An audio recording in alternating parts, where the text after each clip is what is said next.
Doctor എൻ്റെ കൈ പിടിച്ച് ഓടി CT റൂമിലേക്ക്. പെട്ടെന്ന് തന്നെ ICUവിലേക്ക് വരണം. ചെന്നപ്പോൾ അവിടെ ബ്രെയിൻ സ്റ്റെൻഡിങ് ചെയ്ത ഡോക്ടർ നിൽക്കുകയാണ്. ഡോക്ടർ എൻ്റെ കൈ പിടിച്ചിട്ട് പറഞ്ഞു, നമ്മുടെ കയ്യിൽ നിന്ന് പോയി കാര്യങ്ങൾ. കാരണം എന്താണെന്നറിയില്ല, ഡെനീസിൻ്റെ തലയിൽ ബ്രെയിനിൽ ബ്ലീഡിങ് സ്റ്റാർട്ട് ചെയ്തു. ബ്ലീഡിങ് കണ്ടിന്യൂ ചെയ്ത് പോവുകയാണ് എങ്കിൽ സ്കള്ള് റിമൂവ് ചെയ്ത് ഓപ്പറേഷൻ നടത്താതെ പറ്റില്ല. ഇൻഷുറൻസുകാർ റിജക്റ്റ് ചെയ്തു, 10 പൈസ പോലും തരില്ല. എൻ്റെ പേര് രജിത. ഞങ്ങൾ ഇരിഞ്ഞാലക്കുട രൂപതയിലെ കല്ലേറ്റങ്കര ഉണ്ണിമിശിഹ ഇടവകയിൽ നിന്ന് വരുന്നു. ഇതെൻ്റെ ഭർത്താവിൻ്റെ പേര് ഡെനീസ്. ഞങ്ങൾ കുവൈറ്റിലാണ് ഫാമിലിയായിട്ട് താമസിക്കുന്നത്. ഞങ്ങൾക്കൊരു മകനാണുള്ളത്. ആൾ 22 വർഷമായിട്ട് അവിടെയാണ്. ഞാനും മകനും ഒരു 12 വർഷമായിട്ട് അവിടെയാണ്. ആളവിടെ ഒരു പ്രിൻ്ററായിട്ട് ഒരു ഗവൺമെൻറ് യൂണിവേഴ്സിറ്റിയിൽ വർക്ക് ചെയ്യുന്നു. ഞാനവിടെ ടീച്ചറാണ്. കഴിഞ്ഞ വർഷം ഞങ്ങളുടെ ജീവിതത്തിൽ ഈ 2024 ഫെബ്രുവരിയിൽ വലിയൊരു ഇടപെടൽ മാതാവിൻ്റെ ഉണ്ടായത് സാക്ഷ്യപ്പെടുത്താനാണ് ഞാനിവിടെ നിൽക്കുന്നത്. അതിനു മുൻപ് തന്നെ പറയട്ടെ, എൻ്റെ ഭർത്താവ് ആദ്യമേ ചെറുപ്പം തൊട്ടേ മാതാവിൻ്റെ വലിയൊരു ഭക്തനാണ്. എപ്പോഴും കൊന്തയെത്തിച്ച് നടക്കുന്ന ശീലമാണ്. ഒരു ദിവസം പോലും കുർബാനയോ ഒന്നും ആരാധനയോ ഒന്നും മുടക്കാറില്ല. പ്രസ്സിൽ വർക്ക് ചെയ്യുന്നത് കൊണ്ട് തന്നെ പലപ്പോഴും നൈറ്റ് ഷിഫ്റ്റുകൾ വരാറുണ്ട്. നൈറ്റ് ഷിഫ്റ്റ് വന്നാൽ പോലും അവിടുത്തെ 5:45 രാവിലത്തെ കുർബാനയ്ക്ക് എങ്ങനെയെങ്കിലും ആൾ അഡ്ജസ്റ്റ് ചെയ്തെത്തുകയും കുർബാനകളിൽ പങ്കെടുക്കുകയും ചെയ്യുമായിരുന്നു. കഴിഞ്ഞ വർഷം ഈ 2024 ഫെബ്രുവരിയിലാണ് ഞങ്ങളുടെ ജീവിതത്തെ മാറ്റിമറിച്ച സംഭവം ഉണ്ടാകുന്നത്. ഞങ്ങളുടെ മകൻ്റെ +2 പരീക്ഷയ്ക്ക് വേണ്ടി മകൻ ഒരുങ്ങിക്കൊണ്ടിരിക്കുന്നു. ഞങ്ങൾക്ക് ആകെ ഒരു മകൻ മാത്രമേ ഉള്ളൂ. ആ സമയത്ത് ഫെബ്രുവരി ആദ്യത്തെ ദിവസങ്ങളിൽ ഒരു 3-ാം തീയതിയൊക്കെ ആയിട്ട് ആൾ എന്നോട് പറയുകയാണ്, അവിടെ വിൻ്ററാണ്, അപ്പോൾ നല്ല തണുപ്പാണ്, എൻ്റെ കൈ ഭയങ്കര മരവിപ്പുണ്ട്, എന്താണെന്ന് അറിയില്ല. അപ്പോൾ ഞാൻ പറഞ്ഞു, അത് ചിലപ്പോൾ ഇപ്പോൾ ക്ലൈമറ്റ് ചേഞ്ചിൻ്റെ ആയിരിക്കുമല്ലോ, അത് അത്രയ്ക്ക് അങ്ങോട്ട് ശ്രദ്ധിച്ചില്ല. അടുത്ത ദിവസം ആളുടെ ജോലി സ്ഥലത്ത് നിന്ന് എനിക്ക് കോള് വരികയാണ്. ആളെ അവിടുത്തെ ഒരു ഹോസ്പിറ്റലിൽ അഡ്മിറ്റ് ചെയ്തേക്കാണ്. കാരണം അവിടെ ജോലി ചെയ്തുകൊണ്ടിരിക്കുമ്പോൾ പെട്ടെന്ന് ആൾ പറയുന്നത് കൂടെയുള്ള സ്റ്റാഫിനൊന്നും മനസ്സിലാവുന്നില്ല. പെട്ടെന്ന് ഹോസ്പിറ്റലൈസ് ചെയ്തു. അവിടെ ചെന്നപ്പോൾ പ്രഷർ 179/100 നിൽക്കുന്നത്. അവിടെ പക്ഷേ കുവൈറ്റ് ആയതുകൊണ്ടും അവിടുത്തെ ഒരു നിയമം അനുസരിച്ച് അങ്ങനെ പെട്ടെന്നൊന്നും അവർ നമ്മൾക്ക് ചികിത്സകൾ ചെയ്യില്ല. അവരുടേതായിട്ടുള്ള ഒരു പ്രൊസീജിയറുകളുണ്ട്.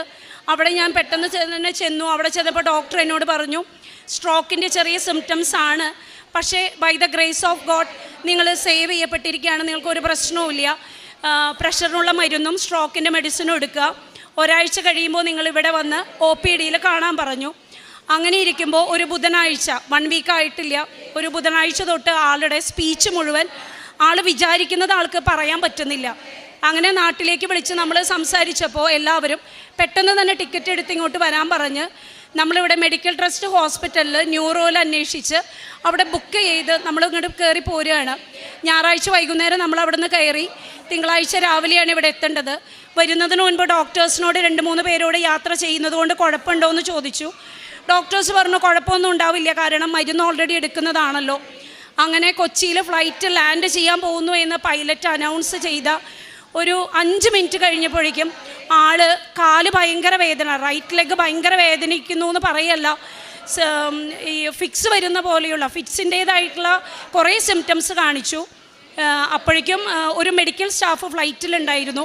അവർ പറഞ്ഞു സ്ട്രോക്കിൻ്റെ സിംറ്റംസ് ആണ് എന്ന് പറയുമ്പോഴേക്കും ദൈവാനുഗ്രഹം കൊണ്ട് ഫ്ലൈറ്റ് ലാൻഡ് ചെയ്തു.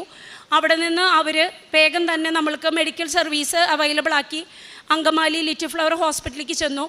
അവിടെ നിന്നും അവർ ആംബുലൻസ് റെഡിയാക്കി മെഡിക്കൽ ട്രസ്റ്റിലേക്ക് നമ്മളെ വിട്ടു. മെഡിക്കൽ ട്രസ്റ്റിൽ ചെന്ന് അരമണിക്കൂർ കൊണ്ട് അവർ ഡയഗ്നോസ് ചെയ്തു. ആളുടെ ബ്രെയിനിൽ മെയിൻ ആർട്ടറിയിൽ, അതായത് ബ്രെയിനിലേക്ക് രക്തം കൊണ്ടുപോകുന്ന പ്രധാന ഞരമ്പുകളിൽ ഒന്ന് മുഴുവൻ ഏകദേശം ഭൂരിഭാഗവും ബ്ലോക്കാണ്. അപ്പോൾ അതിനുള്ള ഏക സൊല്യൂഷൻ എന്ന് പറയുന്നത് ബ്രെയിൻ സ്റ്റെൻഡിങ് മാത്രമാണ്. ഞാൻ ഒരു ടീച്ചറായിട്ടാണ് വർക്ക് ചെയ്യുന്നത്. എനിക്ക് ഈ സയൻസിനെ കുറിച്ചൊന്നും അത്രയ്ക്ക് ധാരണയില്ല. സ്റ്റെൻഡിങ് ഹാർട്ടിൻ്റെ മാത്രമേ ഞാൻ കേട്ടിട്ടുള്ളൂ. ഞങ്ങളുടെ പാരൻസൊക്കെ ഏജ്ഡാണ്, അപ്പോൾ ഞങ്ങളുടെ സഹോദരങ്ങളാണ് കൂടെ വന്നിരുന്നത്. അവിടെ ചെന്ന് ഈ സ്റ്റെൻഡിങ്, അപ്പോൾ ഡോക്ടർ പറഞ്ഞു 5 വർഷമേ ആയിട്ടുള്ളൂ നമ്മുടെ കേരളത്തിൽ ബ്രെയിൻ സ്റ്റെൻഡിങ് വന്നിട്ട്, അതല്ലാതെ ഒരു സൊല്യൂഷൻ ആൾക്കില്ല, അത് ചെയ്തില്ലെങ്കിൽ ആൾ കംപ്ലീറ്റ് പാരലൈസ് ആയി പോകും. അപ്പോൾ നമ്മൾ പിന്നെ അത് ഒരുപാട് കോസ്റ്റ്ലി ആയിട്ടുള്ളതുമാണെന്ന് ഡോക്ടർ പറഞ്ഞു. ആലോചിക്കുക, നമ്മൾക്ക് ജീവനാണ് വലുത്, അതുകൊണ്ട് തന്നെ ബ്രെയിൻ സ്റ്റെൻഡിങ് ചെയ്യാൻ പറഞ്ഞു. അങ്ങനെ ഡോക്ടർ ഫെബ്രുവരി 21 ഉച്ചയ്ക്ക് 2:30 നമ്മൾക്ക് അപ്പോയിൻമെൻറ്റ് തന്നു ബ്രെയിൻ സ്റ്റെൻഡിങ്ങിന്. അതുവരെ ഒരാഴ്ച അവിടെ അവരുടെ ഒബ്സർവേഷനിൽ അഡ്മിറ്റ് ആവണമെന്ന് പറഞ്ഞു. അങ്ങനെ അവിടെ അഡ്മിറ്റായി. ആ ഒബ്സർവേഷൻ ഡേയ്സിലൊന്നും ആൾക്കൊരു പ്രശ്നവുമില്ല. ആളുടെ ആ ഒരു കുർബാന കാണുന്ന ശീലം അവിടെയും മുടക്കാൻ ദൈവം അനുവദിച്ചില്ല. മെഡിക്കൽ ട്രസ്റ്റിൽ എല്ലാ ദിവസവും 6 മണിക്ക് കുർബാന ഉണ്ടാവും. രോഗികൾക്ക് അവരവിടെ കൊണ്ടുവന്ന് കുർബാനയ്ക്ക് കൊടുക്കും. അപ്പോൾ നമ്മളോട് ഒരു നേഴ്സിനോട് സംസാരിച്ചുകൊണ്ടിരിക്കുമ്പോൾ നമ്മൾ ക്രിസ്ത്യൻസ് ആണെന്ന് പറഞ്ഞു. അവർ പറഞ്ഞതിനെ തുടർന്ന് അച്ഛൻ വന്ന് 5 ദിവസവും ആൾക്ക് കുർബാനയ്ക്ക് കൊടുത്തു. കൊന്ത നന്നായി എത്തിക്കും മോനെ എന്ന് അച്ഛൻ എന്നും പറയും. അങ്ങനെ ഫെബ്രുവരി 21 ഒരു വ്യാഴാഴ്ച, അന്ന് തന്നെയാണ് എൻ്റെ മകന് +2 പരീക്ഷ CBSEയുടെ സ്റ്റാർട്ട് ചെയ്യുന്നത്. അപ്പോൾ മകനോടൊന്നും ഇത് പറഞ്ഞിട്ടില്ല. അവൻ തനിച്ചാണ് കുവൈറ്റിൽ. അവനെ ഒറ്റൊരു മകനാവുമ്പോൾ എല്ലാവർക്കും അറിയാം, നമ്മൾ ഒരുപാട് ലാളിച്ചാണ് വളർത്തുന്നത്. കുക്കിങ്ങോ അങ്ങനത്തെ ഒന്നും സെൽഫായിട്ട് ചെയ്യാൻ നമ്മളൊന്നും പ്രാക്ടീസ് കൊടുത്തിട്ടില്ല. ഞങ്ങളുടെ ഒരു കസിൻ ബ്രദറാണ് ആളുടെ കൂടെ അവിടെ താമസിക്കാൻ ചെന്നത്. അപ്പോൾ അവൻ്റെ വിചാരം ഇവിടെ അപ്പന് എന്തൊക്കെയോ ടെസ്റ്റുകൾ നടക്കുന്നു. അപ്പോൾ എന്നെ വിളിച്ചപ്പോഴും ഞാൻ പറഞ്ഞു ടെസ്റ്റുകളാണ് നടക്കുന്നത്, പക്ഷേ മെയിൻ സർജറിയെ നടക്കുന്നതെന്നുള്ളത് ആൾക്കറിയില്ല. അങ്ങനെ ഫെബ്രുവരി 21 ഉച്ചയ്ക്ക് 2:30 ആൾ സർജറി ചെയ്തു. 2 മണിക്കൂർ കഴിഞ്ഞു. ഡോക്ടർ വിളിച്ച് നമ്മളോട് പറഞ്ഞു സക്സസ് ആയിരുന്നു, പേഷ്യൻ്റ് സുഖമായിട്ടിരിക്കുന്നു. ഒരു ദിവസം ക്ലോസ് ഒബ്സർവേഷന് വേണ്ടി ICUവിൽ കിടത്തും. അടുത്ത ദിവസം, അതായത് ഒരു വ്യാഴാഴ്ചയാണ് ചെയ്തത്, വെള്ളിയാഴ്ച ഉച്ച കഴിഞ്ഞ് 4 മണിയോടുകൂടി റൂം ഷിഫ്റ്റിംഗ് ചെയ്യും. നെക്സ്റ്റ് മൺഡേയോടുകൂടി നിങ്ങൾക്ക് വേണമെങ്കിൽ കുവൈറ്റിലേക്ക് തിരിച്ചു പോവാം, പിന്നെ കുഴപ്പമൊന്നുമില്ല, ഇടയ്ക്ക് ചെക്കപ്പ് ചെയ്താൽ മതി എന്ന് പറഞ്ഞു. അപ്പോൾ എല്ലാവരും വളരെ കൂളായി. ആളെങ്ങനെയാണെന്ന് വെച്ചാൽ ഭയങ്കര ഹോംലി ആയിട്ടുള്ളൊരു സ്വഭാവമാണ് ഹസ്ബൻഡിൻ്റെ. എല്ലാവരുമായിട്ടും റിലേഷന് നല്ല രീതിയിൽ മെയിൻറ്റെയിൻ ചെയ്യാൻ മാക്സിമം ശ്രമിക്കും, ഒരുപാട് പ്രാർത്ഥിക്കും. അപ്പോൾ ആ ശീലങ്ങളൊക്കെ എല്ലാവർക്കും ഇഷ്ടമാണ്. അപ്പോൾ ആൾ ഹോസ്പിറ്റലൈസ്ഡ് ആയി എന്ന് കേട്ടപ്പോൾ എല്ലാവർക്കും ഭയങ്കര സങ്കടമായിരുന്നു. അങ്ങനെ ഓപ്പറേഷൻ സക്സസ് ആയിരുന്നു എന്ന് പറഞ്ഞപ്പോൾ ഇത് ഈ കാലിൽ കൂടെ സ്റ്റെൻറ്റ് കയറ്റിയിട്ട് ബ്രെയിനിലേക്ക് ചെല്ലുന്ന ഒരു ഇതാണ്, അല്ലാതെ സ്കള് റിമൂവ് ചെയ്തിട്ടുള്ളതൊന്നുമല്ല. അപ്പോൾ പിന്നെ എല്ലാവരും ഹാപ്പിയായി. ഒത്തിരി പേര് കസിൻസൊക്കെ ഓപ്പറേഷൻ്റെ അന്ന് വന്നിരുന്നു. എല്ലാവരും തിരിച്ചുപോയി. രാത്രി 8:30 ആയപ്പോൾ ഒരു അങ്കിളും ഞാനും മാത്രമേ ഉള്ളൂ റൂമിൽ. ICUവിൽ നിന്നും പെട്ടെന്ന് വിളിക്കുക മെഡിക്കൽ ട്രസ്റ്റിൽ, പെട്ടെന്ന് തന്നെ ICUവിലേക്ക് വരണം. ചെന്നപ്പോൾ അവിടെ ബ്രെയിൻ സ്റ്റെൻഡിങ് ചെയ്ത ഡോക്ടർ നിൽക്കുകയാണ്. ഡോക്ടർ എൻ്റെ കൈ പിടിച്ചിട്ട് പറഞ്ഞു നമ്മുടെ കയ്യിൽ നിന്ന് പോയി കാര്യങ്ങൾ. കാരണം എന്താണെന്നറിയില്ല, ഡെനീസിൻ്റെ തലയിൽ ബ്രെയിനിൽ ബ്ലീഡിങ് സ്റ്റാർട്ട് ചെയ്തു. നമ്മൾ എമർജൻസി ആയിട്ടൊരു CTക്ക് പോവുകയാണ്. 2 കോംപ്ലിക്കേഷനാണ് നമ്മുടെ മുൻപിലുള്ളത്.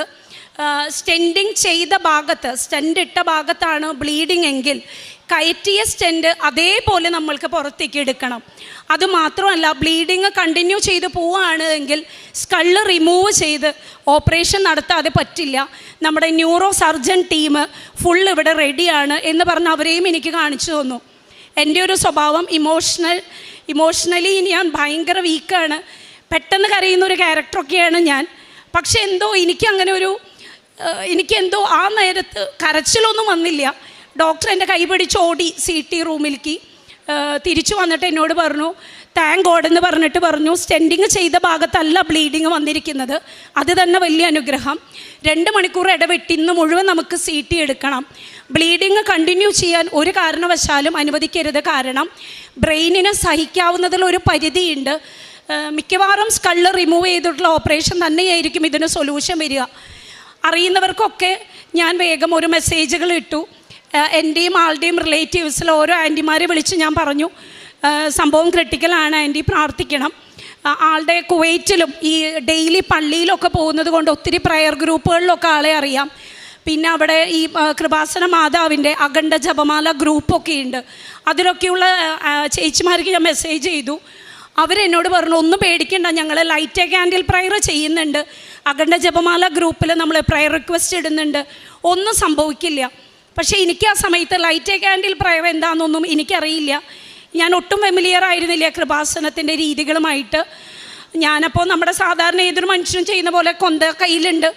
കൊന്ത മുഴുവൻ എത്തിക്കുന്നുണ്ടോ എന്ന് ചോദിച്ചാൽ ഇല്ല. പക്ഷേ മാതാവേ കാക്കണേ എന്നൊരു പ്രാർത്ഥനയുണ്ട്.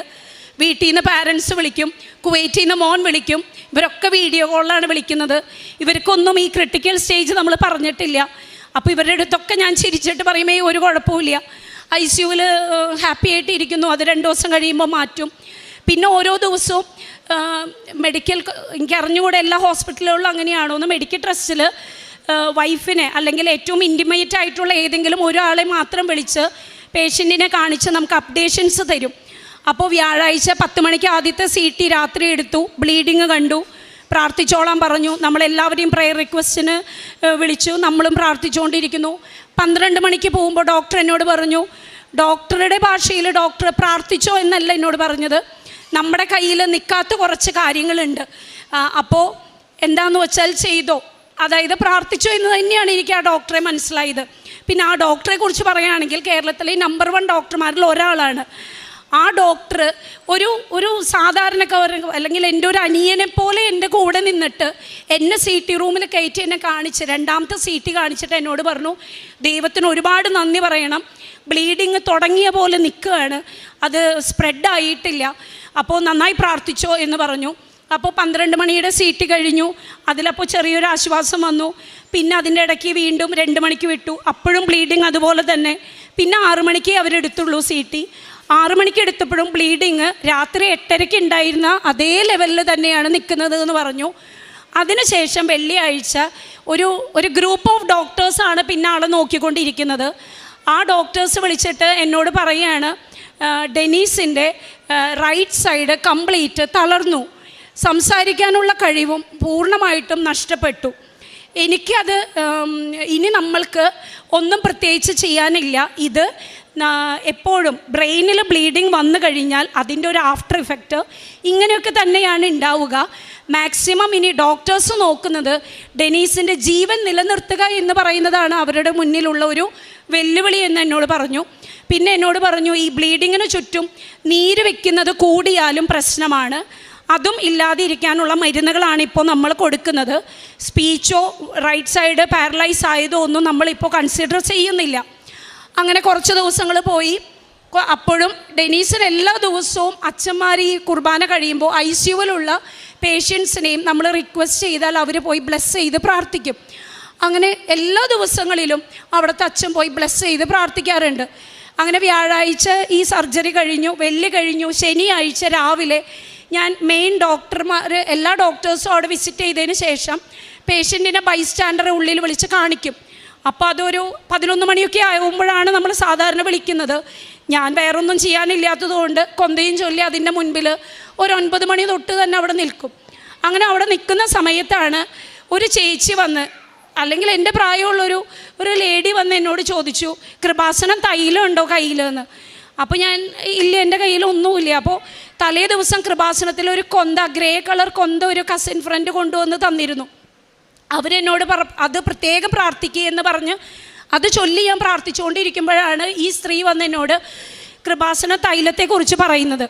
അപ്പം ഞാൻ പറഞ്ഞു, ഇല്ല, എൻ്റെ കയ്യിൽ തൈലം ഇല്ല. അപ്പം എന്നോട് പറഞ്ഞു, പകർത്തി തരാൻ എൻ്റെ കയ്യിൽ പാത്രമോ അങ്ങനെ ഒന്നുമില്ല, കൈ കാണിക്കാമോ എന്ന് ചോദിച്ചു. ഞാൻ എൻ്റെ വലത്ത് കൈ കാണിച്ചു, അതിലേക്ക് അവർ കുറച്ച് ഡ്രോപ്പ് ഒഴിച്ചു. ഞാൻ അത് പിടിച്ച് നിൽക്കുമ്പോൾ ഈ എണ്ണ കൈയുടെ സൈഡിൽ കൂടെ ഒക്കെ ഒലിക്കുകയാണ്. 9 മണിയായിട്ടുള്ളൂ. 11 മണിയാകുമ്പോഴേക്കും ഈ എണ്ണയൊന്നും ഈ തൈലമൊന്നും എൻ്റെ ഭർത്താവിൽ പ്രവർത്തിക്കില്ലല്ലോ മാതാവേ എന്ന് ഞാൻ വിചാരിച്ച് പെട്ടെന്ന് എനിക്ക് തോന്നി, ആ കൊന്ത ആ തൈലത്തിൽ ഒന്ന് റോൾ ചെയ്തെടുക്കാം, കൊന്തയിലായാൽ അത്രയായല്ലോ എന്ന് വിചാരിച്ച് ആ കൊന്തയിൽ ഞാനത് തൈലം മുഴുവൻ, ഈ ഒലിച്ചിങ്ങനെ ഇറങ്ങുന്ന തൈലം മുഴുവൻ ഞാൻ പുരട്ടിയെടുത്തു. അന്ന് തന്നെ മെയിൻ ഡോക്ടർ വന്ന്, ആൾ 9 മണി കഴിഞ്ഞപ്പോൾ വന്നു, ആളെ കണ്ടു. പെട്ടെന്ന് തന്നെ എന്നോട് ഡെനീസിൻ്റെ ബൈസ്റ്റാൻഡർ വിളിക്കാൻ പറഞ്ഞു. ഞാൻ ചെന്നു. എന്നോട് പറഞ്ഞു സെയിം കാര്യങ്ങൾ തന്നെ, റൈറ്റ് സൈഡ് വീക്ക്നെസ് ആണ്, സംസാരിക്കില്ല. അത് കഴിഞ്ഞിട്ട് പെട്ടെന്ന് ആൾ പറഞ്ഞു, രജിത പോയി കണ്ടോളൂ എന്ന് പറഞ്ഞു. അപ്പോൾ കൂടെയുള്ള ജൂനിയേഴ്സ് പറഞ്ഞു, ഇല്ല, മറ്റു ഡോക്ടേഴ്സ് കണ്ടിട്ടില്ല, 11 o'clock ആവണം ബൈസ്റ്റാൻഡേഴ്സിനെ കാണിക്കാൻ. എനിക്ക് അറിഞ്ഞുകൂടെ അന്ന് എന്തുകൊണ്ടാണ് ആ ഡോക്ടർ അങ്ങനെ പെട്ടെന്ന് തന്നെ റെസ്പോണ്ട് ചെയ്തത്. ആൾ ഇങ്ങനെയാണ് പറഞ്ഞത്, അതിനെന്താ, രജിത കണ്ടതുകൊണ്ട് മറ്റു ഡോക്ടേഴ്സ് കാണുന്നതിന് അതൊരു തടസ്സമല്ല, രജിത ഒരു 5 മിനിറ്റേ കാണുള്ളൂ, കണ്ടിറങ്ങിക്കോട്ടെ എന്ന് പറഞ്ഞു. അപ്പോൾ എൻ്റെ കൈയുടെ ഉള്ളിൽ ഒരു തുള്ളിയോടെയും ആ തൈലം ബാക്കിയുണ്ട്. ഓടി ചെന്ന് ഞാൻ ആളുടെ ഈ തലയിലും കയ്യിലും തളർന്ന ഭാഗങ്ങളിലൊക്കെ പുരട്ടി. അവിടുത്തെ നേഴ്സസും ഒരുപാട് ഹെൽപ്പ് ചെയ്തു എന്നെ. അപ്പോൾ ഞങ്ങളെല്ലാവരും ഫാമിലിയിൽ വചനം എഴുതി പ്രാർത്ഥിക്കുന്ന ഒരു ശീലം കോവിഡ് ടൈം തൊട്ട് നമുക്കുണ്ടായിരുന്നു. അപ്പോൾ നമ്മൾ ജ്ഞാനം 16:12 പിന്നെ അടയാളങ്ങളും അത്ഭുതങ്ങളും വീണ്ടും പ്രവർത്തിച്ച് അങ്ങേ കരബലം പ്രകടമാക്കണമേ എന്നുള്ള വചനവും എൻ്റെ ചേച്ചി എഴുതി 2 വചനങ്ങൾ കയ്യിൽ തന്നിരുന്നു. നന്നായി പ്രാർത്ഥിച്ചോ ചേച്ചി, ഒരുപാട് അത്ഭുതങ്ങൾ നടക്കുന്നതാണ് എന്ന് പറഞ്ഞു. അങ്ങനെ നമ്മളിത് പ്രാർത്ഥിച്ച് പിന്നെയുള്ള ദിവസങ്ങളിലൊന്നും ICUവിൽ തന്നെ ഒരു 10-18 ദിവസം കിടന്നു. മാറ്റങ്ങളൊന്നും വലിയ കാര്യമായിട്ടില്ല. റൂമിലേക്ക് കൊണ്ടുവന്നു. മാർച്ച് 14 ഡോക്ടർ എന്നെ വിളിച്ച് പറഞ്ഞു, ഇനി ഇവിടെ കെടുത്തുന്നത് കൊണ്ട് വലിയ ഉപകാരമൊന്നുമില്ല. പിന്നെ ആ സമയത്ത് ആൾക്ക് ഭക്ഷണം കഴിക്കാൻ പറ്റില്ല. മൂക്കിലൂടെ ട്യൂബ് ഇട്ടിട്ട് ഈ ലിക്വിഡ് ഐറ്റംസ് ഫീഡായിട്ടാണ് പോയിരുന്നത്. ഇനി നിങ്ങൾ ഏറ്റവും വേഗം ഈ റൈറ്റ് സൈഡ് വീക്ക്നെസ് മാറാൻ വേണ്ടിയിട്ട് ഫിസിയോതെറാപ്പി അന്വേഷിക്കുക. അത് ന്യൂറോവുമായി ബന്ധപ്പെട്ട ഫിസിയോതെറാപ്പി ഹോസ്പിറ്റലുകളിലേക്ക് കൊണ്ടുപോകാനാണ് ഏറ്റവും നല്ലത് എന്ന് പറഞ്ഞു. അതിനുശേഷം അത് ന്യൂറോളജിസ്റ്റ് പറഞ്ഞു. ബ്രെയിൻ സ്റ്റെൻറ്റിങ് ചെയ്ത ഡോക്ടർ വിളിച്ച് എന്നോട് പറഞ്ഞു, കൊണ്ടുപോകുന്നതിന് മുൻപ് നമ്മൾ എമർജൻസി ഒരു CT കൂടി എടുക്കും. മെയിനായിട്ടൊരു കാര്യം ശ്രദ്ധിക്കേണ്ടത്, എല്ലാവർക്കും ബ്രെയിൻ സ്റ്റെൻറ്റിങ് ചെയ്ത് കഴിയുമ്പോൾ ആസ്പിരിൻ എന്ന് പറയുന്ന ഒരു ടാബ്ലറ്റ് ബ്ലഡ് ഫ്ലോയ്ക്ക് വേണ്ടിയിട്ട് കൊടുക്കേണ്ടതാണ്. ആ ടാബ്ലറ്റ് ആളിൽ ബ്ലീഡിങ് കണ്ടതുകൊണ്ട് അവർ ഇന്ന് വരെ കൊടുത്തിട്ടില്ല. അപ്പോൾ എങ്ങനെയാണ് ബ്രെയിനിൻ്റെ ഇപ്പോഴത്തെ സിറ്റുവേഷൻ എന്ന് നമുക്ക് അറിഞ്ഞുകൂടാ. നമ്മൾ CT എടുക്കുമ്പോൾ നമുക്ക് നോക്കാം എന്താണ് പറയുന്നത്, ഒന്നും ഉണ്ടാവില്ല എന്ന് തന്നെ വിചാരിക്കൂ എന്ന് പറഞ്ഞ് നമ്മൾ വിടുകയാണ് ചെയ്യുന്നത്. അപ്പോഴും ഞാൻ ആരുടെ അടുത്തും ഷെയർ ചെയ്യില്ലത്, എല്ലാവർക്കും ടെൻഷൻ കൊടുത്തിട്ട് കാര്യമില്ലല്ലോ. അപ്പോഴും മാതാവിനോട് തന്നെ പ്രാർത്ഥിച്ചു. അങ്ങനെ നമ്മൾ CT എടുത്തു. ഡോക്ടർ പറഞ്ഞു അവിടെയും അത്ഭുതം സംഭവിച്ചു. ആസ്പിരിൻ്റെ ടാബ്ലറ്റ് ഒന്നും കഴിച്ചിട്ടില്ലെങ്കിലും വേറെ പ്രശ്നങ്ങളൊന്നും ബ്രെയിനിൽ ഇതുവരെ പുതിയത് വന്നിട്ടില്ല. അങ്ങനെ മെഡിക്കൽ ട്രസ്റ്റിൽ നിന്ന് ട്യൂബോട് കൂടിയിട്ട് ആൾ കിടന്ന് പാരലൈസ് ആയിട്ടുള്ള ആ സിറ്റുവേഷനിൽ നമ്മൾ വൈക്കത്തേക്ക് ചെല്ലുകയാണ്. വൈക്കത്തുള്ള ഇന്ത്യ അമേരിക്കൻ ഹോസ്പിറ്റലിൽ നമ്മൾ അഡ്മിറ്റായി. അവിടെ ചെന്ന് ഡോക്ടർ ഡിസൈഡ് ചെയ്തു അടുത്ത ദിവസം നമ്മൾ ഫിസിയോതെറാപ്പി സ്റ്റാർട്ട് ചെയ്യുമെന്ന്. അത് ഡിസൈഡ് ചെയ്തതിൻ്റെ അന്ന് അടുത്ത പ്രോബ്ലം, ആൾ കുഴഞ്ഞു പോവുകയാണ്. ആൾക്ക് നിൽക്കാൻ നമ്മൾ പിടിച്ചു നിർത്തിയാൽ പോലും നിൽക്കാൻ പറ്റുന്നില്ല. നോക്കിയപ്പോൾ പ്രഷർ ഒരുപാട് ലോ ആയിക്കൊണ്ടിരിക്കുകയാണ്. അങ്ങനെ ഡോക്ടർ പറഞ്ഞു പ്രഷർ ഇങ്ങനെ ലോ ആയാൽ ശരിയാവില്ല, ചെറുതായി ഉപ്പോ എന്തെങ്കിലും ഫീഡിൽ ചെറുതായി കലക്കി കൊടുക്കുമെന്ന് പറഞ്ഞു. അപ്പോൾ നമ്മുടെ കയ്യിൽ കൃപാസനം, നമ്മളെ വിസിറ്ററായിട്ട് വന്ന ആരോ നമ്മുടെ കയ്യിൽ കൊണ്ടുവന്ന് തന്ന ഒരു കൃപാസനം ഉപ്പിൻ്റെ ചെപ്പുണ്ടായിരുന്നു. അപ്പോൾ ആളുടെ അമ്മച്ചി ആ ഉപ്പെടുത്ത്, സിസ്റ്റർമാർ ഇനി ചീത്ത പറയോ എന്താണ് എങ്ങനെയാണെന്നൊന്നും അറിയാതെ പതുക്കെ ഇത് തുറന്നപ്പോൾ അവിടെ വന്ന നേഴ്സ് പറഞ്ഞു, കൃപാസനത്തിലെ ആണോ ആൻറ്റി, എന്നാൽ ഞാൻ വെയിറ്റ് ചെയ്യാം, വിശ്വാസ പ്രമാണമൊക്കെ നന്നായിട്ട് ചൊല്ലി പതുക്കെ ഇടും ഫീഡിൽ, ചേട്ടനെല്ലാം റെഡിയാവും. അന്ന് തൊട്ട് ആളുടെ പ്രഷർ നോർമലിലേക്ക് വന്നു എന്ന് മാത്രമല്ല, വിചാരിച്ചതിനേക്കാൾ വേഗത്തിൽ അവിടെ വെച്ച് ഡോക്ടറെ പോലും അന്താളിപ്പിച്ച് ആൾ നമ്മുടെ ഈസ്റ്ററിൻ്റെ അന്ന് പരസഹായം ഒന്നുമില്ലാതെ നടക്കാൻ തുടങ്ങി. അപ്പോൾ തന്നെ നമ്മൾക്ക് ദൈവത്തിൻ്റെ ആ ഒരു അനുഗ്രഹം, എന്തുമാത്രം കരുതലും കരുണയും നമ്മുടെ ജീവിതത്തിലേക്ക് വരുന്നു എന്ന് മനസ്സിലായി തുടങ്ങി. ഈസ്റ്റർ കഴിഞ്ഞ് പിറ്റേ ദിവസം ആളോട് നിൽക്കാൻ പറഞ്ഞാൽ നിൽക്കില്ല, അത്രയും സ്പീഡിലാണ് ആൾ നടക്കുന്നത്. അപ്പം ഡോക്ടേഴ്സിനൊക്കെ പേടിയാവും. ഡോക്ടർ വെച്ചത് എങ്ങനെ ഇത്ര പെട്ടെന്നൊരു മാറ്റം, അവരാരും പ്രതീക്ഷിച്ചിട്ടില്ല. അങ്ങനെ അതിൻ്റെ ഇടയിൽ അപ്പോൾ നമ്മൾക്ക് ഒരു ചെറിയ ഹാപ്പിനെസ്സൊക്കെ ആയി. അപ്പോഴാണ് അടുത്ത ന്യൂസ് വരുന്നത്, കുവൈറ്റിലുള്ള ആളുടെ ജോബിൽ നമ്മൾ എമർജൻസി ലീവിലാണ് വന്നേക്കുന്നത്. അപ്പോൾ ചിലപ്പോൾ ജോബ് പോകാൻ സാധ്യതയുണ്ട്, കറക്റ്റ് ലീവ് കൊടുത്തിട്ടില്ല. ഇവിടെ നിന്ന് വെറുതെ ഒരു മെയിൽ സെൻഡ് ചെയ്താലൊന്നും ഇന്ത്യൻസിനെ അവരങ്ങനെ കൺസിഡർ ചെയ്യില്ല. അവരുടെ ഡൽഹിയിലുള്ള കുവൈറ്റ് എംബസിയിൽ ഈ മെഡിക്കൽ പേപ്പറുകളെല്ലാം വിട്ട് സ്റ്റാമ്പ് ചെയ്ത് വന്നാൽ മാത്രമേ ജോലിയിൽ തുടരാൻ പറ്റുള്ളൂ എന്ന് പറഞ്ഞു. അങ്ങനെ നമ്മൾ പേപ്പറുകളൊക്കെ വേഗം വിട്ടു. പക്ഷേ അടുത്ത പ്രശ്നം, റംസാൻ്റെ നോമ്പായതുകൊണ്ട് പല ദിവസങ്ങളിലും ഡൽഹിയിലുള്ള കുവൈറ്റ് എംബസി മുടക്കാണ്. അപ്പോഴും നമ്മൾ ഈ കൊന്തെത്തിച്ചും light a candle prayer continue ചെയ്തും തന്നെ മുന്നോട്ട് പോയിക്കൊണ്ടിരിക്കുകയാണ്. അതിനിടയിൽ ആദ്യമായിട്ട് നമ്മൾ ഈ സങ്കീർത്തനങ്ങളിൽ 91-ാം അധ്യായം ഞങ്ങൾ സ്ഥിരമായിട്ട് രാവിലെയും വൈകുന്നേരവും ചൊല്ലാറുണ്ട്. അപ്പോൾ ആൾക്കും അത് കാണാതെ അറിയാം. ആളുടെ ബെഡിൻ്റെ അടുത്ത് നിന്ന് എല്ലാ ദിവസവും രാവിലെ ഞാൻ അത് ചൊല്ലി. ഒരു ദിവസം പെട്ടെന്ന് ആൾ ആമേൻ എന്ന് പറഞ്ഞു. അപ്പോൾ എല്ലാവരും കൂടി ഉണ്ടായിരുന്ന എൻ്റെ ചേച്ചിയും ഞെട്ടി. ഞങ്ങൾ ഒന്നുകൂടിയും സെയിം വേർഡ് റിപ്പീറ്റ് ചെയ്യിപ്പിക്കാൻ ശ്രമിച്ചു, പക്ഷെ പറ്റിയില്ല. പിന്നെ ഹോസ്പിറ്റലിൽ നിന്നും 2-3 ദിവസങ്ങൾക്ക് ശേഷം ദൈവികമായിട്ടുള്ള, അതായത് ആൾക്ക് താല്പര്യമുള്ള നന്ദി ദൈവമേ, തിരുനാമ കീർത്തനം, ഇതൊക്കെ ചെറുതായി ക്ലിയറായി തുടങ്ങുന്ന രീതിയിൽ ആൾ പാട്ടിൻ്റെ രൂപത്തിൽ സ്റ്റാർട്ട് ചെയ്തു. അപ്പോൾ ഡോക്ടർക്കും ഭയങ്കര സന്തോഷമായി. പിന്നെ ആളുടെ ഈ ചുണ്ടൊക്കെ എപ്പോഴും വരണ്ട് പോകുന്നൊരു സിറ്റുവേഷൻ വന്നു. അപ്പോൾ ഡോക്ടർ പറഞ്ഞു ലിപ് ബാം എന്തെങ്കിലും തേക്കുക, അല്ലെങ്കിൽ ചുണ്ട് ഭയങ്കരമായിട്ട് പൊട്ടാൻ തുടങ്ങും, പിന്നെ അത് ഇൻഫെക്ഷൻ വരും. അപ്പോൾ ഒരു നേഴ്സ് പെട്ടെന്ന് പറഞ്ഞു തേനായാലും കുഴപ്പമൊന്നുമില്ല ചേച്ചി. അപ്പോഴാണ് ഞങ്ങളുടെ കയ്യിൽ കൃപാസന തേൻ അവിടെ റൂമിലുണ്ടായിരുന്നു. അങ്ങനെ കൃപാസനം തേനും തേച്ച് കൊടുത്തു. അപ്പോൾ ആൾ ചുണ്ട് നനയ്ക്കാൻ പറയുമ്പോൾ ഈ തേച്ച് കൊടുക്കുന്ന തേനിൻ്റെ വായിലൂടെ വേറൊന്നും പോവാത്തത് കൊണ്ട് ചുണ്ടിങ്ങനെ നക്കാൻ തുടങ്ങുന്നു. അപ്പോൾ എനിക്ക് തോന്നുന്നു ആ തേനും എല്ലാം മാതാവിൻ്റെ ഒരു അനുഗ്രഹം പ്രവർത്തിച്ച് വൈക്കത്ത് നിന്നും ഏപ്രിൽ 3-ാമത്തെ ആഴ്ച പോരുമ്പോൾ അത്യാവശ്യം അവനവൻ്റേതായിട്ടുള്ള കാര്യങ്ങൾ മറ്റുള്ളവരുമായി ആശയവിനിമയം ചെയ്യാൻ പറ്റാവുന്ന തരത്തിൽ എൻ്റെ ഭർത്താവിനെ ദൈവം മാറ്റി കഴിഞ്ഞിരുന്നു. അങ്ങനെ ഞങ്ങൾ വീട്ടിലെത്തി കഴിഞ്ഞപ്പോൾ വീണ്ടും കുവൈറ്റിൽ നിന്ന് റിമൈൻഡർ വന്നു, ജൂലൈ 1-ാം തീയതി നിങ്ങൾ ജോലിക്ക് കയറിയില്ലെങ്കിൽ എന്നേക്കുമായിട്ട് നിങ്ങളെ പിരിച്ചുവിടും. ആൾക്ക് ഭയങ്കര സങ്കടമായി. നമ്മൾ മെഡിക്കൽ ട്രസ്റ്റിൽ വന്നു. വീണ്ടും മാതാവിൻ്റെ തന്നെയാണ് കരുണ നമ്മൾ ഈ ചോദിച്ചുകൊണ്ടിരിക്കുന്നത്. മാതാവിനോട് ചോദിക്കുന്നു. അങ്ങനെ ഡോക്ടർ ആളെ ചെക്കപ്പ് ചെയ്തിട്ട് പറഞ്ഞു ഫിറ്റാണ്, ആൾക്ക് യാത്ര ചെയ്യാം, ഒരു പ്രശ്നവുമില്ല. അങ്ങനെ നമ്മൾ കുവൈറ്റിലേക്ക് ഇവിടുത്തെ ഡോക്ടറുടെ സമ്മതപ്രകാരം ചെന്നു. അവിടെ ചെല്ലുമ്പോൾ എൻ്റെ വിചാരം ഓക്കെ ജൂലൈ 1 തൊട്ട് നമ്മൾ ജോലിക്ക് കയറും, വേറെ കുഴപ്പമൊന്നുമില്ല. അവിടെ ചെന്നപ്പോഴാണ് അടുത്ത പ്രശ്നം പറയുന്നത്. ജൂലൈ 2-ാം തീയതി അവിടുത്തെ ഒരു ഗ്രൂപ്പ് ഓഫ് ഡോക്ടേഴ്സ് ആളെ ഇൻ്റർവ്യൂ പോലെ ചെയ്യും. ആ ഇൻ്റർവ്യൂ പാസ്സായാൽ മാത്രമേ അവർ ആളെ ജോലിയിൽ കണ്ടിന്യൂ ചെയ്യാൻ സമ്മതിക്കുകയുള്ളൂ. അന്ന് വൈകുന്നേരം അപ്പം ഞാൻ ശരിക്കും, അതായത് ആരും നമ്മുടെ ചുറ്റുമില്ല, നമ്മളൊരു അന്യനാട്ടിൽ സഹായിക്കാൻ ആരുമില്ല, ആശ്രയിക്കാനൊന്നുമില്ല. ചില നേരത്തെ മനസ്സൊക്കെ മടുത്ത് ഇനിയിപ്പോൾ പ്രാർത്ഥിച്ചിട്ട് എന്നുള്ളൊരു നിലയിലേക്ക് വരെ ഞാൻ പോയി. അവസാനം അന്ന് രാത്രി ഞങ്ങളുടെ വീട്ടിലൊരു കസിൻ സിസ്റ്റർ വന്നു. ആളുടെ പേര് ജോബി എന്നാണ്. ആൾ വേറെ ഒന്നും എന്നോട് പറഞ്ഞില്ല. ഹസ്ബൻഡിനെ കണ്ടു.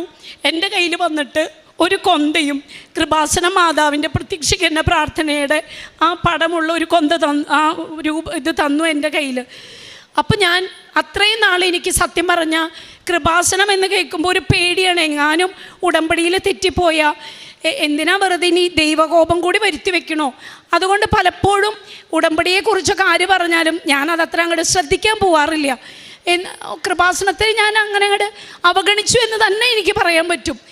ഒരിക്കൽ മെഡിക്കൽ ട്രസ്റ്റിൽ എൻ്റെ വായിൽ നിന്ന് തന്നെ വന്നു. ആരോ എന്നോട് പറഞ്ഞു കൃപാസനത്തിലെ ഒരു റിക്വസ്റ്റ് രജിത നേരിട്ട് ചെല്ലൂ എന്ന് പറഞ്ഞപ്പോൾ എൻ്റെ മനസ്സിൽ വന്നത്, ഞാനും മാതാവിനോട് തന്നെയല്ലേ പ്രാർത്ഥിക്കുന്നത്, ഇപ്പോൾ കൃപാസനത്തിൽ തന്നെ പോകണമെന്നുണ്ടോ? അതിൻ്റെ ഒന്നും ആവശ്യമില്ല, എനിക്കിപ്പോൾ കൃപാസനത്തിൽ തന്നെ പോകണമെന്നില്ല എന്ന് പറഞ്ഞ അതേ നാവ് കൊണ്ടാണ് മാതാവ് എന്നെ ഇന്ന് ഇവിടെ നിർത്തി സാക്ഷ്യം പറയിപ്പിക്കുന്നത്. അങ്ങനെ ആ കസിൻ സിസ്റ്റർ വഴി ഞാൻ കസിൻ സിസ്റ്ററോട് ചോദിച്ചു, ഞാൻ ഓൺലൈൻ ഉടമ്പടി എടുത്താലോ, എനിക്ക് പേടിയാവുന്നു. അപ്പോൾ എന്നോട് ആൾ പറഞ്ഞു, ഒന്നിനും പേടിക്കണ്ട, എന്തിനാ പേടിക്കുന്നത്, ധൈര്യമായിട്ട് മോളെടുക്ക്, നമ്മളൊക്കെ ചെയ്യുന്ന എല്ലാ കാര്യങ്ങളും തന്നെയാണ് ഇതിലുള്ളത് എന്ന് പറഞ്ഞ് ഞാൻ ഓൺലൈൻ ഉടമ്പടി ജൂലൈ 3-ാം തീയതി എടുത്തു. അന്ന് തൊട്ട് ഞാൻ സാക്ഷ്യങ്ങൾ കേൾക്കുന്നതാണ്. അന്നാണ് ഉടമ്പടി ഉപ്പിനെ കുറിച്ചും ഉടമ്പടി തൈലം ഇതിനെക്കുറിച്ചൊക്കെ ഡീറ്റെയിൽഡായിട്ട് അറിയുന്നത്. ഉടമ്പടി ഉപ്പ് അന്ന് എൻ്റെ കയ്യിലിരിക്കുകയാണ്. അപ്പോൾ പിറ്റേ ദിവസം പോകുന്ന മെഡിക്കൽ ചെക്കപ്പിൻ്റെ പേപ്പറുകളുടെ കൂട്ടത്തിൽ ഞാൻ ആളോട് പറഞ്ഞു, ഒന്നും പേടിക്കണ്ട, ഈ ഉപ്പൊക്കെ ഞാൻ ഇട്ടിട്ടുണ്ട്. ആളുടെ വായിലും കുറച്ച് കഴിക്കാൻ കൊടുത്തു, വിശ്വാസ പ്രമാണവും ചൊല്ലി. കൂടെ പോയ ചേട്ടൻ എന്നോട് പറഞ്ഞത്, നമ്മളെ കയറ്റില്ല അവിടെ. ആ ഡോക്ടേഴ്സ് പറഞ്ഞത്, ഒത്തിരി ഡിപ്പാർട്ട്മെൻറ്റിൽ നിന്നുള്ള ഡോക്ടേഴ്സ് ഉണ്ടായിരുന്നു, ന്യൂറോ ഉണ്ടായിരുന്നു, ജനറൽ ഫിസിഷ്യൻ ഉണ്ടായിരുന്നു, അങ്ങനെ പലരും ഉണ്ടായിരുന്നു. അവർ പറഞ്ഞത് ആൾ സക്സസ് ആയി കംപ്ലീറ്റ് ചെയ്തു നമ്മുടെ ഇൻ്റർവ്യൂ സെഷൻ, ജോലിയിൽ കണ്ടിന്യൂ ചെയ്തോളൂ എന്ന് പറഞ്ഞു. അങ്ങനെ നമ്മൾക്ക് ജോലിയിൽ തിരിച്ച് കയറാൻ പറ്റി. അന്ന് മുതൽ ഞങ്ങളുടെ ജീവിതത്തിൽ, അല്ലെങ്കിൽ എൻ്റെ ജീവിതത്തെ മാതാവ് എന്താ പറയുക, അടിമുടി മാറ്റിമറിക്കാനായിട്ട് തുടങ്ങി. പിന്നെ ഞങ്ങൾക്ക് ഒരുപാട് കാശ് 2 ഹോസ്പിറ്റലുകളിലായിട്ടുണ്ടായി. അപ്പോൾ നമ്മൾ ഇൻഷുറൻസ് ഒരെണ്ണം ഉണ്ടായിരുന്നു, 6 മാസമേ ചേർന്നിട്ടായിട്ടുണ്ടായിരുന്നുള്ളൂ. ഇൻഷുറൻസുകാർ റിജക്റ്റ് ചെയ്തു, 10 പൈസ പോലും തരില്ല. കാരണം അവരുടെ കണ്ടുപിടുത്തത്തിൽ ഇത് കൊളസ്ട്രോൾ കൊണ്ട് ഉണ്ടായതാണെന്ന് അവർ വരുത്തി തീർക്കാൻ നോക്കി. ലാസ്റ്റ് അവരുടെ ഹെഡ് ഓഫീസിൽ നിന്ന് വരെ വിളിച്ച് എന്നോട് പറഞ്ഞു, മാമിന് ഇനി കേസിന് പോവാം, ഈ കാശ് 10 പൈസ കിട്ടലുണ്ടാവില്ല. അന്ന് ഞാനൊരു സാക്ഷ്യം കേട്ടു. ഒരു കുട്ടി പറയുകയാണ്, ഈ മാതാവിൻ്റെ പടത്തിൽ ഡേറ്റ് ഇട്ട് പ്രാർത്ഥിക്കാറുണ്ട് ആ കുട്ടിയെന്ന്. അപ്പം ഞാനും ഒരു ഡേറ്റ് ഇട്ട് മാതാവിനോട് പറഞ്ഞു. എനിക്ക് ഈ പാട്ടുകളിലെ ലിറിക്സൊക്കെ ഞാൻ ശ്രദ്ധിക്കുന്ന കൂട്ടത്തിലാണ്. അപ്പോൾ ഒരു പാട്ടിൽ ഞാൻ കേട്ടിട്ടുണ്ട്, ഞങ്ങൾ തന്നെ അഭിഭാഷകയായി പ്രാർത്ഥിച്ചിടണമേ അമ്മേന്ന്. അപ്പോൾ ഞാൻ ആൾ ജോലിക്ക് പോയി കഴിഞ്ഞപ്പോൾ ഞാൻ കരഞ്ഞു തന്നെ പ്രാർത്ഥിച്ചു. വേറെ വക്കീലിനൊന്നും വെക്കാൻ എൻ്റെ കയ്യിൽ കാശില്ല, മാതാവ് തന്നെ എനിക്കൊരു വഴി കാണിച്ചു തരണം.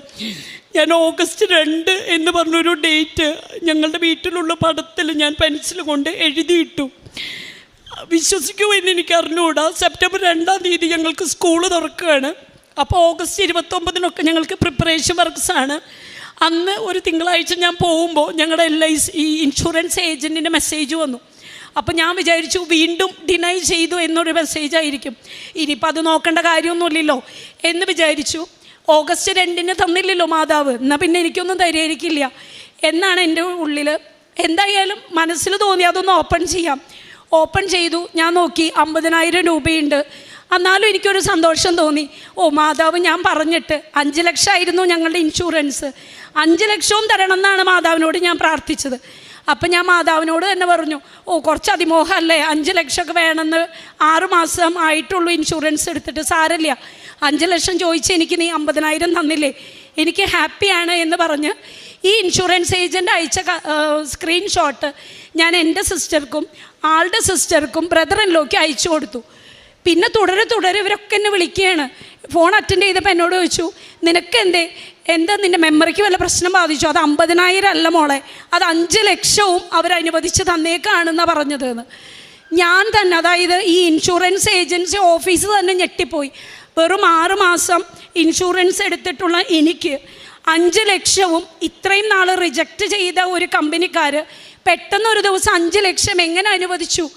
അവർക്കൊന്നും ഉത്തരമില്ലെങ്കിലും എനിക്ക് നല്ല ഉത്തരമുണ്ട്. എൻ്റെ കൃപാസന മാതാവ് തന്നെ തന്നതാണ്. അന്ന് തൊട്ട് ഞങ്ങളുടെ ജീവിതത്തിൽ ഒത്തിരി പരീക്ഷണങ്ങൾ. പക്ഷേ ഇവിടെ കേൾക്കുന്ന ഓരോ സാക്ഷ്യവും അച്ഛൻ്റെ ഓരോ സ്പീച്ചും എന്നെ ഒരുപാട് മോട്ടിവേറ്റ് ചെയ്തു. ഒരു കുടുംബ പ്രാർത്ഥനയുടെ കൊന്തൊക്കെ തന്നെയേ ഞാൻ എത്തിക്കുള്ളൂ. ഭർത്താവ് ഭയങ്കരമായിട്ട് കൊന്തെത്തിക്കുന്ന ആളാണ്. അപ്പോൾ എൻ്റെ സിസ്റ്റർ എന്നോട് പറയാറുണ്ട്, ഭർത്താവ് സമ്പാദ്യത്തിൻ്റെ കാര്യത്തിൽ കാശ് വെച്ച് സമ്പാദിക്കുന്നതിൽ ആൾ അത്ര മിടുക്കനൊന്നും അല്ലെങ്കിലും കൊന്തെത്തിച്ച് മാതാവിൻ്റെ അടുത്ത് ഒരുപാട് അനുഗ്രഹം ആൾ വാങ്ങിച്ചു. ആ അനുഗ്രഹമാണ് ഇപ്പോൾ ഇങ്ങനെ എഴുന്നേറ്റ് നിൽക്കുന്നത്. ആ അസുഖം വന്ന് 3 മാസം കഴിഞ്ഞാൽ എന്തെങ്കിലും പറയാൻ പറ്റുള്ളൂ എന്ന് മെഡിക്കൽ സയൻസ് പറഞ്ഞ സ്ഥാനത്ത് 3 മാസം കഴിഞ്ഞപ്പോൾ നല്ല മിടുക്കനായിട്ട് എൻ്റെ ഭർത്താവ് ജോലിക്ക് പോകാൻ തുടങ്ങി.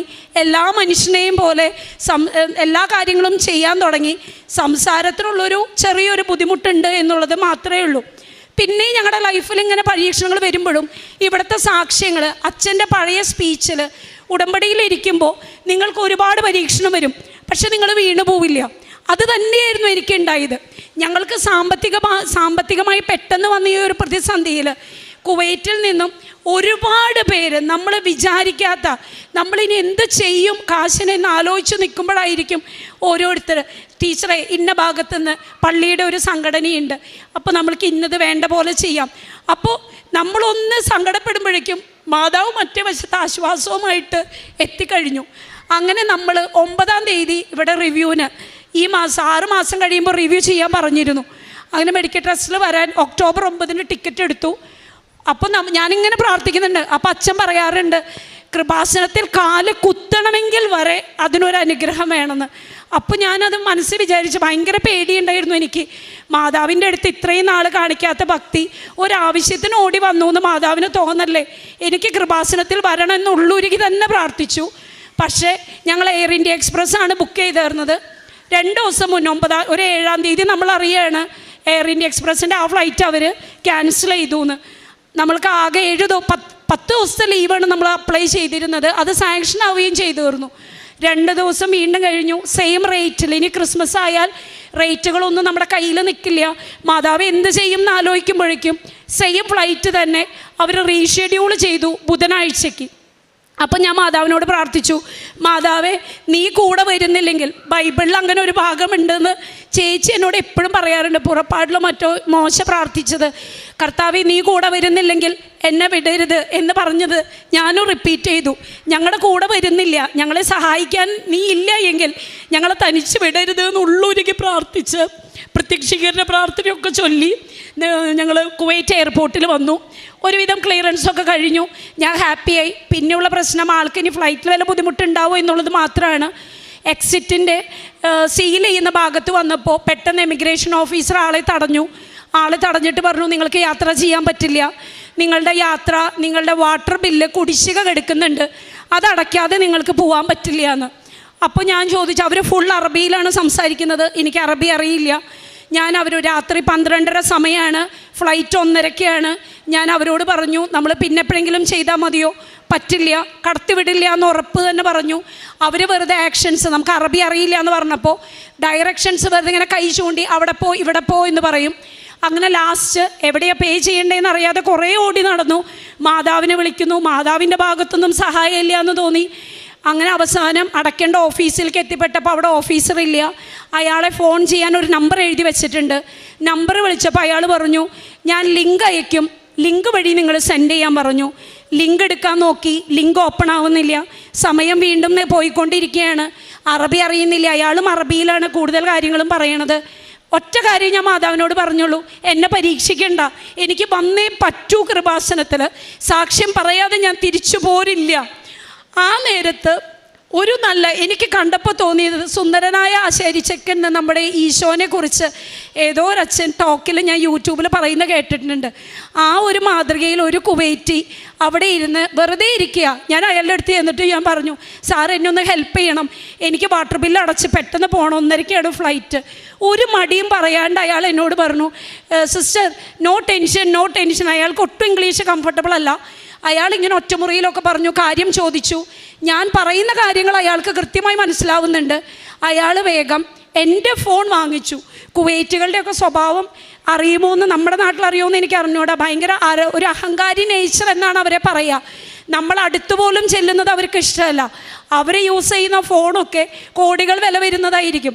എൻ്റെ ഒരു സാധാ ഫോൺ ആ ഒരു കുവൈറ്റി കയ്യിലെടുത്ത് അതിൽ അയാൾ വേണ്ട കാര്യങ്ങളൊക്കെ ചെയ്തിട്ട് അതും റെഡി ആവുന്നില്ല.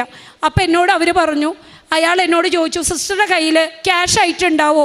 അപ്പോൾ ഞാൻ പറഞ്ഞു, ക്യാഷ് ഉണ്ട്, കുവൈറ്റ് ദിനാറുണ്ട്. അപ്പോൾ അയാൾ എന്നോട് പറഞ്ഞു, ഞാൻ ചോദിക്കാതെ തന്നെ അയാൾ എന്നോട് പറഞ്ഞു, ഞാനൊരു കാര്യം ചെയ്യാം, എൻ്റെ അക്കൗണ്ടിൽ നിന്നും നിങ്ങൾക്ക് വേണ്ടി ഞാൻ പേ ചെയ്യാം, നിങ്ങൾ കുവൈറ്റ് ദിനാറായിട്ട് എൻ്റെ കയ്യിൽ തന്നാൽ മതി എന്ന് പറഞ്ഞു. ഓൺ ദ സ്പോട്ട് അയാൾ കാര്യങ്ങൾ ചെയ്തു. ഞാൻ ക്യാഷ് കൊടുത്തു. കറക്റ്റ് ബോർഡിങ് സ്റ്റാർട്ട് ചെയ്തതും ഞങ്ങൾ ലൈനിലെത്തി. സുഖമായി ഞങ്ങൾ ഇവിടെ വന്നു. മെഡിക്കൽ ട്രസ്റ്റിൽ വെള്ളിയാഴ്ച പോയി. ഡോക്ടർ പറഞ്ഞു, നോർമൽ ഹെൽത്തി മാനാണ്, ഇനി ഒരു പ്രശ്നവുമില്ല, എല്ലാം പണ്ടത്തെ പോലെ തന്നെ ചെയ്യാം. ആളും ഹാപ്പിയായി. അങ്ങനെ ഞങ്ങൾ ഇന്ന് അവിടെ നിന്ന് പോരുമ്പോഴേ നമ്മൾ ഡിസൈഡ് ചെയ്തിട്ടുണ്ട്, തിങ്കളാഴ്ച ഉടമ്പടി എടുത്തിട്ട് എനിക്ക് സാക്ഷ്യം പറഞ്ഞേ ഞാൻ പോരൂ എന്നുള്ളത്. അതിനുവേണ്ടി മാതാവിനോട് ഒരുപാട് പ്രാർത്ഥിച്ചൊരുങ്ങി. അച്ഛൻ പറയുന്ന പോലെ വെറുതെ ഒന്നും മാതാവിൻ്റെ അടുത്തേക്ക് മാതാവ് എത്തിക്കില്ല.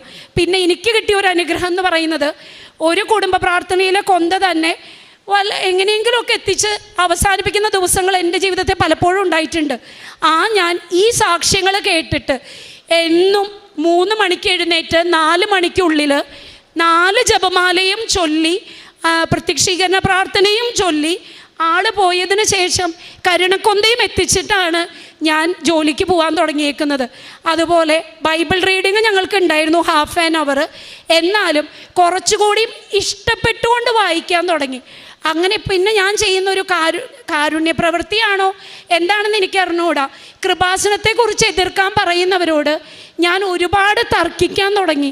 ഞാൻ അവരെ പറഞ്ഞ് മനസ്സിലാക്കി, എനിക്കുണ്ടായിരുന്നൊരു ധാരണ മറ്റുള്ളവരിൽ വരരുത് എന്ന് വിചാരിച്ച്, ഇവിടെയുള്ളത് തട്ടിപ്പൊന്നുമല്ല, മാതാവിൽ കേന്ദ്രീകരിച്ച് സുവിശേഷത്തിൽ പറയുന്ന കാര്യങ്ങൾ അച്ഛൻ കൃത്യമായി പറഞ്ഞു തരുന്നു. വിശ്വസിച്ചാൽ നീ ദൈവമഹത്വം ദർശിക്കുമെന്ന് പറഞ്ഞിട്ടില്ലേ എന്ന് ബൈബിളിൽ പറഞ്ഞതൊക്കെ കൃത്യമായിട്ട് ഞങ്ങളുടെ ജീവിതത്തിൽ വന്നത് ഞാൻ എല്ലാവർക്കും, അറിയുന്നവരിൽ എല്ലാവർക്കും ഞാൻ പറഞ്ഞു കൊടുക്കുന്നുണ്ട്. എൻ്റെ ഹസ്ബൻഡിൻ്റെ സർജറി ചെയ്ത ഡോക്ടർ അവസാനം എന്നോട് പറഞ്ഞത്, ഞാൻ പഠിച്ച മെഡിക്കൽ സയൻസ് അല്ല ഡെനീസിൽ പ്രവർത്തിക്കുന്നത് എന്നാണ്. അതിൽ നിന്നും ഞാൻ വായിച്ചെടുത്തത് ശാസ്ത്രം തോറ്റെടുത്ത് ദൈവശാസ്ത്രം വിജയിച്ചു എന്നുള്ളതാണ്. ആ സമയത്ത് ഞാനൊരു അച്ഛൻ്റെ ഒരു സ്പീച്ച് കേട്ടിരുന്നു. ആ സ്പീച്ചിൽ ആ അച്ഛൻ പറയുന്നത്, നമ്മൾ വിചാരിച്ച പോലെ കാര്യങ്ങൾ നടന്നില്ലെങ്കിൽ പിന്നെ നിങ്ങൾ സെലിബ്രേറ്റ് ചെയ്തോളാനാണ് പറയുന്നത്, പിന്നെ നടക്കാൻ പോകുന്നത് ദൈവത്തിൻ്റെ പ്ലാനുകളാണെന്നാണ്. സത്യമാണ്, ദൈവത്തിൻ്റെ പ്ലാനുകളാണ് ഇന്ന് ഈ നിമിഷം വരെ ഞങ്ങളുടെ ജീവിതത്തിൽ നടന്നുകൊണ്ടിരിക്കുന്നത്. ഇപ്പോൾ അത്യാവശ്യം നന്നായിട്ട് ഹസ്ബൻഡ് പ്രാർത്ഥനയൊക്കെ നല്ല ഫ്ലുവൻ്റ് ആയിട്ട് എത്തിക്കും.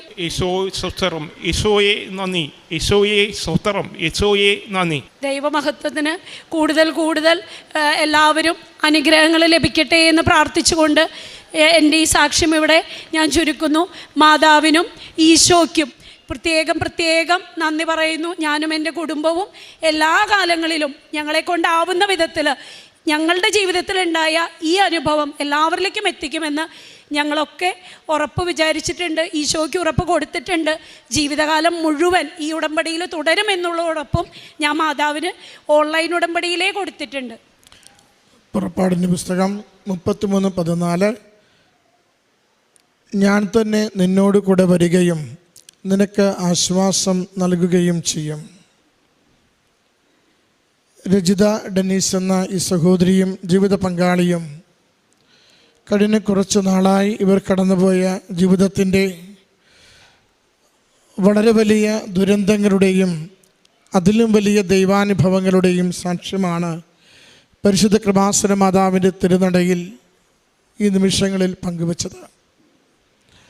നമ്മളിങ്ങനെ ആദ്യം കേട്ടു തുടങ്ങുമ്പോൾ ഒരു രോഗാവസ്ഥ, അതിൻ്റെ ചികിത്സയുടെ പ്രശ്നങ്ങൾ, അത് മരണവക്ക് വരെ എത്തിയ ജീവിതം, അവിടുന്ന് അമ്മ മാതാവിൻ്റെ പ്രത്യേകമായ സംരക്ഷണയിലുള്ള തിരിച്ചുവരവ്, അതിൽ ആദ്യം ഉടമ്പടി പത്രം ആശുപത്രി കിടക്കയിൽ വയ്ക്കുന്നത്, ഉടമ്പടി തൈലം പുരട്ടി പ്രാർത്ഥിക്കുന്നത്, ഉടമ്പടി ഉപ്പ് കൊടുത്ത് ആരോഗ്യത്തിലേക്ക് കൊണ്ടുവരുന്നത്, ഉടമ്പടി തേൻ കൊടുത്തുകൊണ്ട് നാവിനെ ശക്തിപ്പെടുത്തി സംസാരശേഷിയിലേക്ക് കൊണ്ടുവരുന്നത്, അങ്ങനെ രോഗത്തിൻ്റെ സൗഖ്യത്തിലേക്ക് നയിച്ച ഓരോ കാര്യങ്ങളും 40 ദിവസങ്ങൾക്കുള്ളിൽ എഴുന്നേറ്റ് നടക്കുന്നതും, പിന്നീട് ഒരിക്കലും കിട്ടില്ലെന്ന് പറഞ്ഞ ഇൻഷുറൻസ് നിമിഷങ്ങൾക്കുള്ളിൽ, ദിവസങ്ങൾക്കുള്ളിൽ അത് എത്രയായിരുന്നു ചേർന്നിരുന്നത്, മുഴുവൻ തുകയും 5 ലക്ഷം രൂപയും ഇൻഷുറൻസ് ലഭിച്ചുകൊണ്ട്